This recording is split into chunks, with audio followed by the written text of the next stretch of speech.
On vous dit une chose, je ne sais pas comment vous voulez qu'on vous dise. Tu veux la paix dans ton pays, laisse la France faire de ton pays ce qu'elle veut. Si la France choisit ton pays comme sa plateforme et elle fait ce qu'elle veut dans ton pays, tu es en paix. Et tant qu'on veut se lever, on a un président que le peuple veut et qui veut tenir, que la France n'a pas choisi. Il y a toujours des problèmes dans ce pays.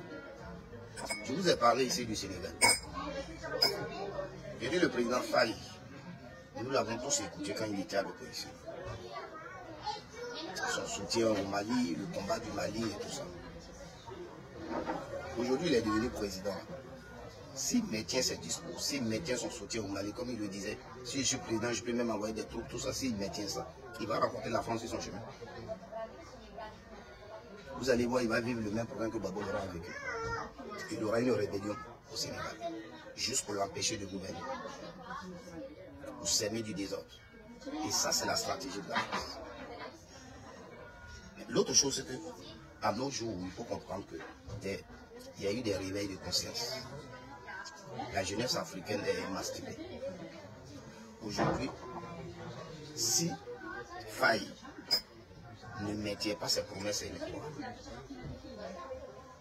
vis-à-vis donc du panafricanisme au Sénégal, le peuple sénégalais va s'élever. C'est clair. Dans ce combat, j'ai l'impression que ceux qui soutiennent l'impérialisme veulent nous montrer comme des gens qui sont contre les intérêts de la France. Mais nous parlons le français, nous. Nous, on demande à la France de nous respecter. On demande à la France et ses partenaires de nous respecter. C'est tout. On ne peut pas être contre les intérêts de la France.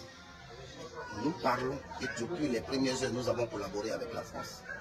C'est pourquoi la dernière fois, je disais à Marine Le Pen, dans son discours, elle dit que les gens sont venus trouver la France, ce n'est pas pour transformer la France dans leur pays. Nous, on ne va pas en France pour transformer la France, on va en France parce que la France nous a transformés en Français. Nous n'avons plus de culture chez nous, nous sommes des Français. C'est juste la peau qui diffère. Donc la France nous a trouvés chez nous et la France nous a transformés. Quand nous, on est en France, on ne demande pas aux Français d'insérer notre culture dans leur éducation. Par contre, nous, notre éducation, chez nous, elle est française. Notre éducation chez nous est française. Un bébé qui est né au village, il a 2 ans, 3 ans, il parle français chez nous. Donc nous, on est transformés. Ce qu'il faut dire à Marine Le Pen, ce n'est pas nous qui voulons transformer la France. La France nous a transformés.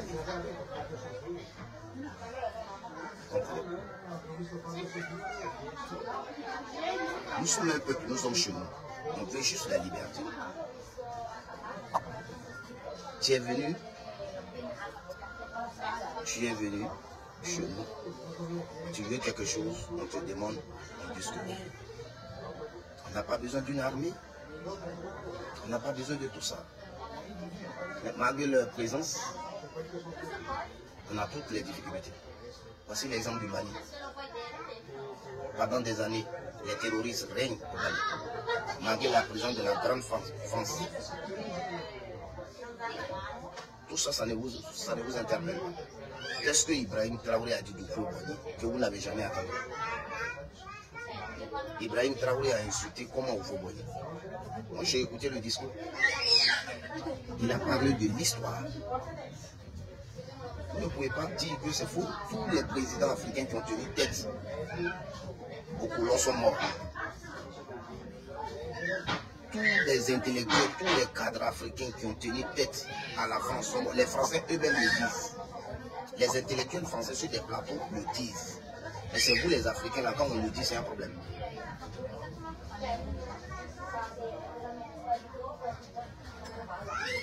Je vous dis toujours, faites la différence entre la politique et la vie privée des gens. Ibrahim Traoré a rencontré l'histoire de l'Afrique, l'histoire politique de l'Afrique, entre les Africains et les Blancs. l'impact que l'impérialisme a eu sur l'Afrique, ce qu'il a rencontré.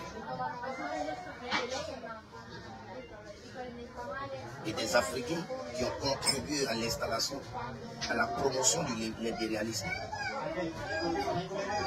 Pourquoi vous l'insultez? Avant de l'insulter, dites que ce qu'il dit est faux. Apportez un démenti à ce qu'il dit.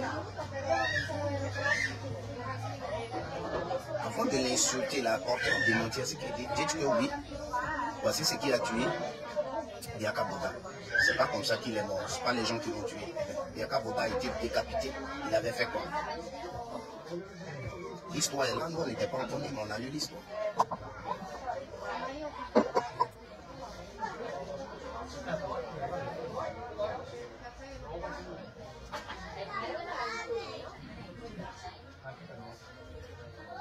Qu'est-ce que...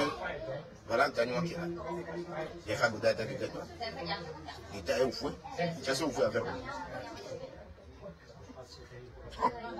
Il est mort dans les conditions là. Vous même a eu peur de parler de lui. Parce que si il parlait de lui, il cherchait à le promouvoir, il allait perdre son pouvoir avec les Français.